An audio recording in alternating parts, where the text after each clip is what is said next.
श्री गुरुचरित्र अध्याय 39. गणपतीला नमस्कार करून अध्यायाला सुरुवात करूया.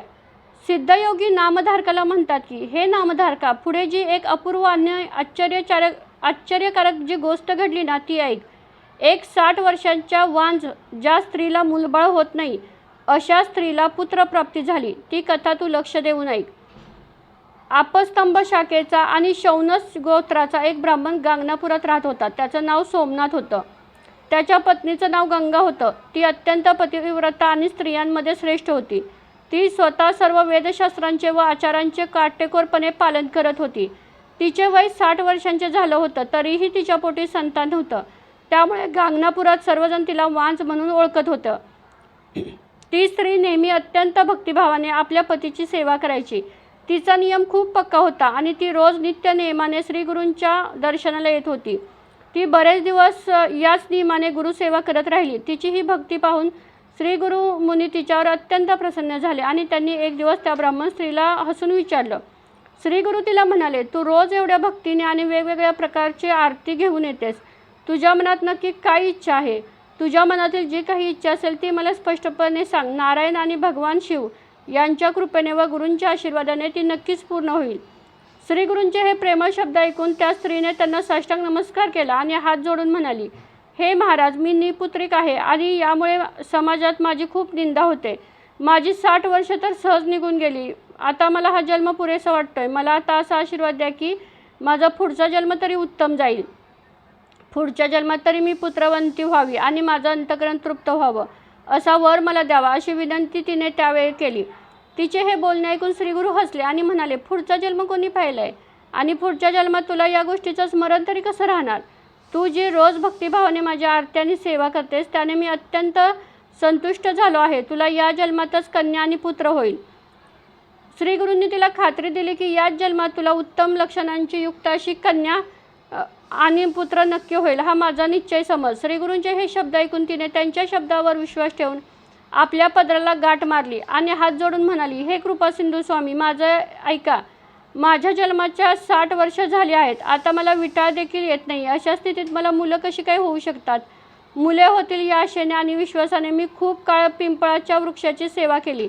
त्यातच माझा हा जन्म गेला. या जन्मात मुले होणार नाहीत, ती पुढच्या जन्मात व्हावीत याच इच्छेने मी आजवर अश्वत्थाची सेवा करत आली आहे. हे स्वामी, आता जर तुम्ही स्वतः प्रसन्न होऊन मला याच जन्मात मुलगा देणार असाल तर तुमचे शब्द कधीच खोटे ठरणार नाहीत, कारण तुम्ही साक्षात ईश्वर आहात.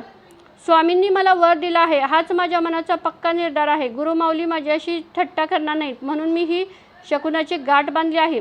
परंतु मी अनेक दिवस पिंपळाची सेवा केली, त्यासाठी खूप कष्ट घेतले. लोक मला म्हणायचे की मूर्खासारखी पिंपळाची काय सेवा करतेस, तो तुला काय देणार? तिचं हे बोलणं ऐकून श्रीगुरूंनी हसून सांगितलं, पिंपळाची सेवा करणे हे महापुण्याचं काम आहे. ती सेवा कधीही वाया जात नाही, हे लक्षात ठेव. आता माझ्या सांगण्यावरून तू रोज संगमावर जात जा. तिथे एक विशाल आणि पवित्र असा पिंपळाचा वृक्ष आहे, जिथे आम्ही स्वतः अनुष्ठानासाठी जातो. तू तिथे जाऊन एकाग्र मनाने आम्हा दोघांचीही सेवा कर. श्रीगुरूंचे हे बोलणे ऐकून त्या स्त्रीने विचारलं, हे स्वामी, त्या पिंपळाच्या वृक्षाचा महिमा काय आहे, तो मला सविस्तर सांगा. श्रीगुरू तिला म्हणाले, तू त्या पिंपळाच्या वृक्षाची निंदा करू नकोस. त्याची महिमा अगाध आहे, कारण त्या वृक्षावर सर्व देवी देवतांचा वास आहे.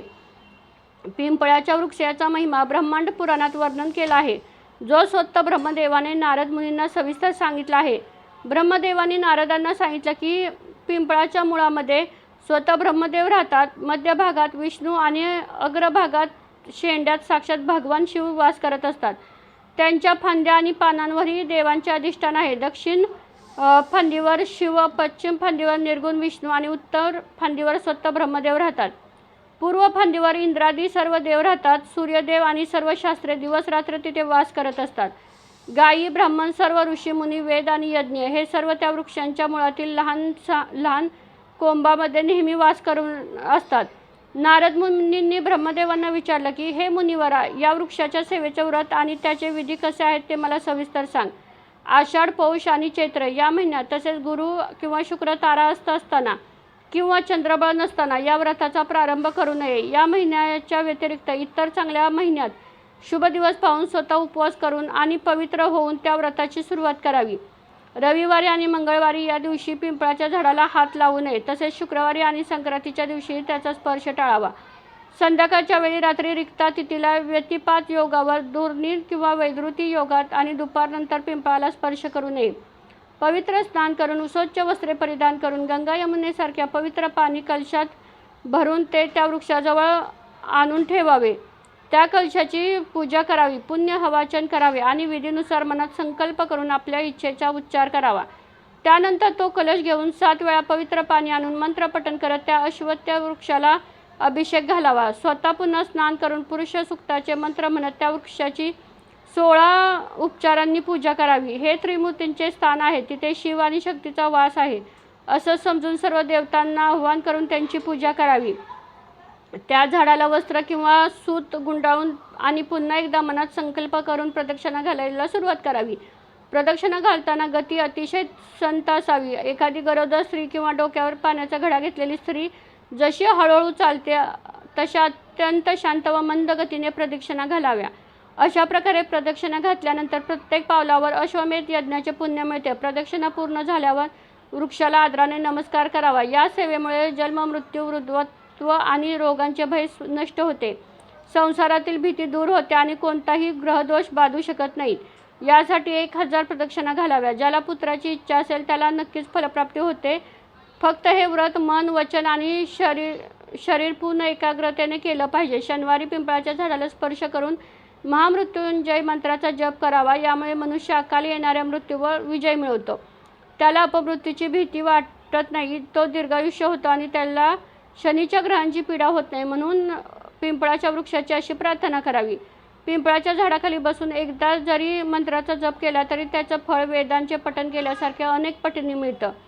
श्रीगुरूंनी त्या वान स्त्रीला सांगितलं, तू जर भक्तीने ही सेवा केलीस तर तुझ्या पितरांच्या 42 पिढ्यांचा उद्धार होऊन त्यांना स्वर्गलोकात स्थान मिळेल. असा हा पिंपळाचा झाडाचा महान महिमा आहे. तू या प्रकारे आचरण कर. ज्याच्या मनात खरी भावभक्ती असते त्याला याचं फळ नक्कीच मिळते. मनात कोणताही संशय न ठेवता तू ही सेवा कर. भीमा आणि अमरजा नदीच्या संगमावर हे पवित्र वृक्ष आहे. तेच आमचं राहण्याचं स्थान आहे. तिथे तू एकाग्र मनाने सेवा कर. तुझी मनोकामना पूर्ण होईल आणि तुला कन्या व पुत्र होतील. श्रीगुरूंनी जसं सांगितलं तशी सेवा त्या स्त्रीने केली. तिने तिथे 3 रात्री राहून मनोभावे त्या वृक्षांची आणि गुरूंची आराधना केली. श्रीगुरूसहित तिसऱ्या दिवशी तिने श्रीगुरूंची आणि अश्वत्थाची पूजा केली असता रात्री तिला एक स्वप्न पडले. ते स्वप्न आता एकाग्र चित्ताने ऐका. स्वप्नात एक ब्राह्मण तिच्याजवळ आला आणि त्याने तिला शब्द दिला की तुझी इच्छा पूर्ण झाली आहे. आता मी सांगतो तसं काम कर. तू गांगनापूरला जाऊन तिथे असलेल्या श्रीगुरुनाथांना भक्तिभावाने 7 प्रदक्षिणा घाल आणि त्यांना नमस्कार कर.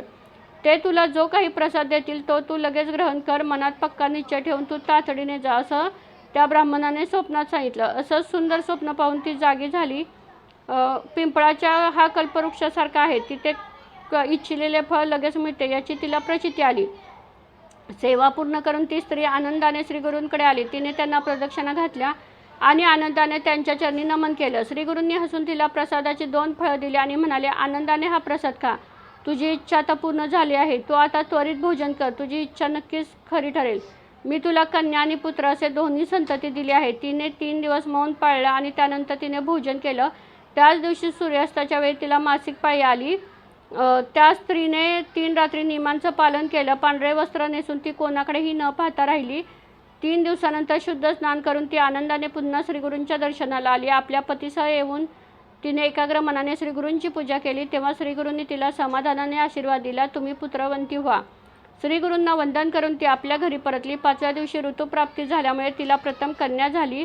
अशा प्रकारे 60 वर्षांची ती स्त्री गरोदर राहिली. ते पाहून पूर्ण गाव आश्चर्यचकित झालं. लोक म्हणू लागले, हे काय अद्भुत नवल घडलं. 9 महिने पूर्ण झाल्यावर ती एका शुभ दिवशी प्रसूती झाली. तिने एका सुंदर बाळाला जन्म दिला आणि ज्योतिषाकडून त्याची पत्रिका तयार करून घेतली. बाळंतपणाचे 10 दिवस पूर्ण झाल्यावर शुद्ध स्नान करून ती स्त्री आपल्या बाळाला घेऊन श्रीगुरूंच्या दर्शनासाठी आली. तिने अत्यंत भक्तीने ते बाळ श्रीगुरूंच्या चरणावर ठेवलं आणि अनन्य भावाने त्यांना साष्टांग नमस्कार केला. श्रीगुरूंनी तिला धीर देत उठवलं आणि हे पुत्रवती बाळे उठ असं म्हणून अत्यंत प्रेमाने व कौतुकाने तिला आनंदित केले. तिने उठून श्रीगुरूंना विनंती केली, महाराज, माझ्या पोटी अजून पुत्र आलेला नाही. ही तर मुलगी जन्माला आली आहे. आपण आपला शब्द सांभाळावा. तिचे हे बोलणे ऐकून श्री गुरु हसले आणि म्हणाले, मनात शंका किंवा संकोच बाळगू नको, तुला पुत्र देखील नक्की होईल. असं म्हणून त्यांनी त्या लहान बालिकेला प्रेमानं जवळ घेतलं आणि तिथे उपस्थित सर्वांना त्या कन्येची उत्तम लक्षणं सांगू लागले. या कन्येला पुढे अनेक पुत्र होतील. ती स्वतः 100 वर्ष जगेल आणि सौभाग्यवती राहून आपल्या नातवंडांना परतंडांना स्वतःच्या डोळ्यांनी पाहिल. तिच्या मुलांना 4 वेदांचे ज्ञान असेल. तिचे घर ऐश्वर्य नांदेल आणि ती या पृथ्वीवर खूप प्रसिद्ध होईल. ती स्वतः अत्यंत पतिव्रता, पुण्यवान आणि धर्माचं पालन करणारी असेल. तिची कीर्ती सर्वत्र पसरेल आणि सर्वजण तिचा आदरपूर्वक वंदन करतील. दक्षिण देशाचा राजा स्वतः हिच्या दर्शनाला येईल आणि तिला पुढे आणखी एक मुलगा होईल, असं श्रीगुरूंनी सांगितलं. श्रीगुरूंनी तिला विचारलं, तुला कसा मुलगा हवा आहे, जो फक्त 30 वर्ष जगेल पण खूप विद्वान असेल, की जो 100 वर्ष जगेल पण मूर्ख असेल? श्रीगुरूंचे हे विचार ऐकून ती स्त्री म्हणाली, मला गुणवान आणि योग्य मुलगा हवा आहे, ज्याला पुढे स्वतःचे 5 पुत्र होतील. भक्तांवर प्रेम करणाऱ्या श्रीगुरूंनी तिच्या इच्छेप्रमाणे तिला आशीर्वाद दिला. तो वर घेऊन ते पती-पत्नी अत्यंत आनंदाने आपल्या घरी गेले. पुढे तिला एक मुलगा झाला, जो वेदशास्त्रात खूप मोठा विद्वान बनला. श्रीगुरूंच्या कृपेने त्यालाही पुढे 5 मुलगे झाले. श्रीगुरूंनी त्या कन्येची जे लक्षणं सांगितली होती त्याप्रमाणे ती सरस्वती अत्यंत प्रख्यात झाली आणि त्यांच्या कुटुंबात मोठा आनंद निर्माण झाला.